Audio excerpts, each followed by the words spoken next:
They called it the greatest friendship in show business. Frank Sinatra and Sammy Davis, Jr., the chairman of the board and his loyal soldier. America saw the jokes, the camaraderie, the brotherhood on stage. But on November 13, 1963, in the Copa Room at the Sands Hotel, 500 people witnessed something that shattered the illusion forever. Something so cruel, so calculated, that it revealed the dark truth about power, friendship, and the price of belonging. Frank Sinatra didn't just embarrass Sammy Davis, Jr. that night, he destroyed him. In front of an audience that included Hollywood royalty, mob bosses, and high-rolling tourists, Frank delivered a line so devastating that witnesses say Sammy's face went ashen. The line was simple, quiet, and loaded with venom. "Sammy, your place isn't here. Go find where you belong." But the real story isn't what Frank said that night. It's why he said it. And the answer reveals the most complex, troubling, and heartbreaking relationship in entertainment history. To understand what happened in the Copa Room that November night, you have to understand the invisible hierarchy of the Rat Pack. On the surface, it looked like 5 friends having fun. Frank Sinatra, Dean Martin, Sammy Davis, Jr., Peter Lawford, and Joey Bishop. But underneath the jokes and the camaraderie was a rigid power structure that everyone understood but no one talked about. Frank was the king, undisputed, unquestioned, absolute ruler of the group. He decided when they performed, where they performed, who got paid what, and most importantly, who was in and who was out. Dean Martin was the crown prince. Cool, detached, untouchable. He had his own career, his own power base, his own money. Frank needed Dean more than Dean needed Frank. And everyone knew it. Peter Lawford was the political connection. His marriage to Patricia Kennedy made him valuable to Frank, who desperately wanted access to the White House. Joey Bishop was the court jester. Funny, harmless, grateful to be included. And then there was Sammy Davis, Jr., the most talented member of the group. The one who could sing, dance, act, do impressions, play instruments, tell jokes. The one who brought energy and electricity to every performance, but also the one who occupied the most precarious position in the hierarchy. Sammy was simultaneously the most valuable and the most vulnerable member of the Rat Pack. Valuable because of his incredible talent. Vulnerable because he was black in 1960s America, and that made him dependent on Frank's protection in ways the others weren't. The relationship between Frank and Sammy was complicated from the beginning.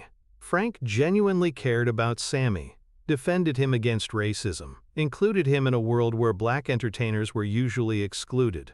But Frank also used Sammy in ways that crossed the line from friendship into exploitation. In private, Frank was often Sammy's protector. He insisted that hotels treat Sammy with respect. He made sure Sammy got paid fairly. He stood up to people who tried to exclude Sammy because of his race. But in public, especially on stage, Frank sometimes treated Sammy like a performing pet. The jokes about Sammy's race weren't just occasional slips, they were a regular part of their act. Frank would make comments about Sammy's skin color, his features, his background, and the audience would laugh because it was all in good fun. Sammy laughed along. He had to.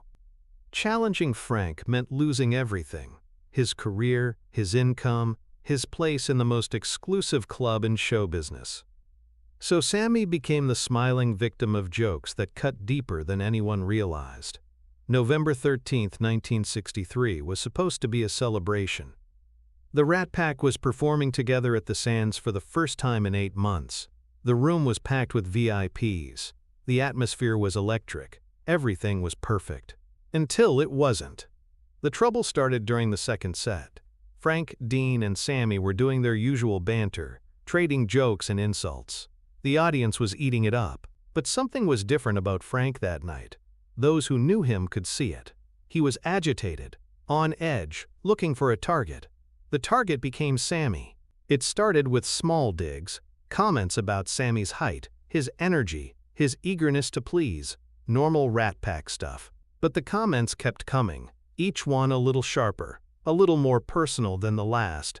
Frank made a joke about Sammy trying too hard to fit in with the white performers. The audience laughed nervously. Sammy forced a smile and tried to deflect with humor.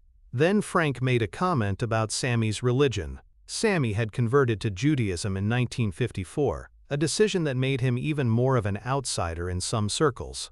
Frank's joke wasn't just about religion, it was about belonging, about whether Sammy could ever truly be part of their world. The audience was getting uncomfortable. You could feel the energy in the room shifting. Dean Martin, standing at the piano, stopped smiling. He sensed something going wrong. That's when Frank crossed the line. He turned to Sammy and said, loudly enough for the entire room to hear, "You know what, Sam? I've been thinking. Maybe you're trying too hard to be one of us.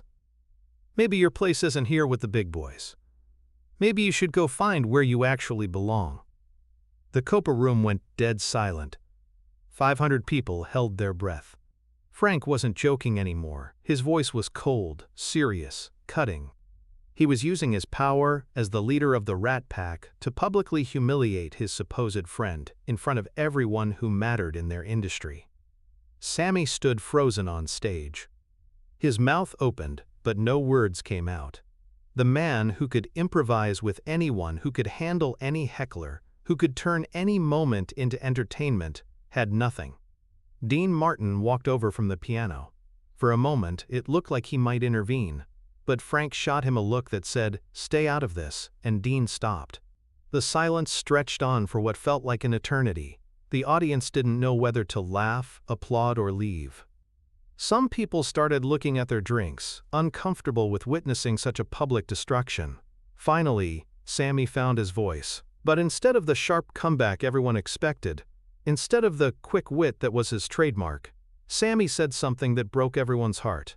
"Yes, sir, Mr. Sinatra, if that's what you want." And then Sammy Davis, Jr., the most talented entertainer of his generation, walked off the stage in front of 500 people, dismissed by the man he considered his closest friend. The show continued. Frank made a joke about clearing the stage of dead weight. Dean Martin sang a song. The band played, but everyone in that room knew they had witnessed something ugly. Something that revealed truths about power and friendship that were too uncomfortable to acknowledge. What the audience didn't know was why Frank had done it. The reason went back to something that had happened 3 days earlier. Something that had wounded Frank's ego so deeply that he needed to wound someone else in return. On November 10th, Sammy had appeared on a television variety show without Frank's permission. Worse, he had performed better than Frank ever could have. Sammy sang, danced, did impressions, and charmed the audience in ways that reminded everyone that he was, objectively, the most talented member of the Rat Pack. Frank had built his leadership of the group on being the biggest star, the most powerful man in the room. But watching Sammy's television performance, Frank was forced to confront an uncomfortable truth. Sammy was better than him. Much better. Frank couldn't stand that. So he used the one weapon he had that Sammy didn't, the power to exclude, to humiliate, to destroy. The aftermath of that night was devastating for Sammy. Word spread quickly through Las Vegas and Hollywood about what Frank had done. Some people were disgusted. Others were excited by the drama, but everyone understood the message. Even the most talented man in show business could be destroyed if he forgot his place. Sammy didn't perform with the Rat Pack again for 6 months. When he finally returned, it was on Frank's terms, with a new understanding of the hierarchy. Sammy was welcome to be brilliant, but only when Frank allowed it. He was welcome to be successful, but only as long as he remembered who was really in charge. The incident revealed something toxic at the heart of the Rat Pack mythology. For all their talk of brotherhood and equality, they operated like a plantation. Frank was the master, generous and cruel by turns. The others were his dependents, grateful for his favor, and terrified of his displeasure. But Sammy was in the most impossible position of all. As a black man in 1960s America, he had fewer options than the others. Walking away from Frank meant walking away from the best opportunities in show business.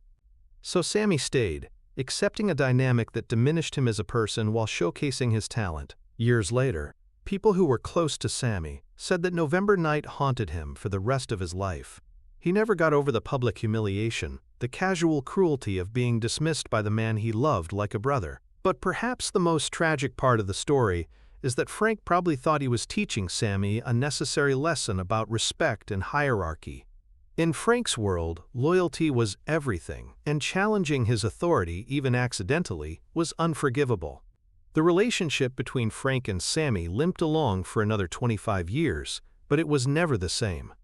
There were good times, successful shows, moments of genuine affection, but there was always the memory of that night in the Copa room, the night Frank showed Sammy and the world exactly where he stood in the hierarchy. When Sammy Davis Jr. died in 1990, Frank Sinatra delivered a moving eulogy about their friendship. He talked about Sammy's talent, his courage, his loyalty. He talked about how much he would miss his friend, but Frank never mentioned November 13, 1963. He never acknowledged the cruelty he had shown that night, never apologized for using his power to destroy a man who loved him. Maybe he forgot it happened. Maybe he convinced himself it wasn't as bad as it was. Or maybe he remembered it perfectly and understood that some wounds never heal. The story of that night in the Copa room is more than just celebrity gossip. It's a lesson about power, friendship, and the terrible things that happen when the two get confused. Frank Sinatra had the power to lift Sammy up or tear him down, and on November 13, 1963, he chose to tear him down. The audience that night witnessed something that went beyond entertainment. They saw what happens when friendship becomes a hierarchy, when love becomes control, when the person with power decides to remind everyone else of their place.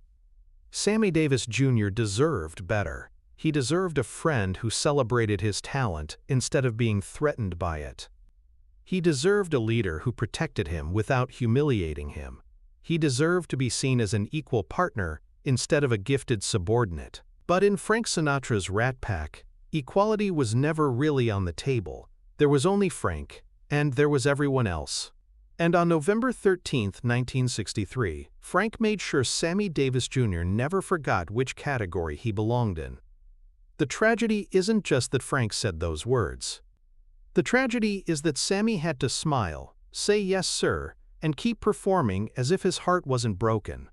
Because in 1963, America, even the most talented black man in show business couldn't afford to walk away from the table, no matter how badly he was treated while sitting at it. That's the real story of the Rat Pack, not the brotherhood, not the camaraderie, not the fun. The real story is about power, hierarchy, and the price of belonging to a club that never truly wanted you as an equal member. Frank Sinatra kicked Sammy Davis Jr. off the stage on November 13, 1963. But the wounds from that night lasted a lifetime.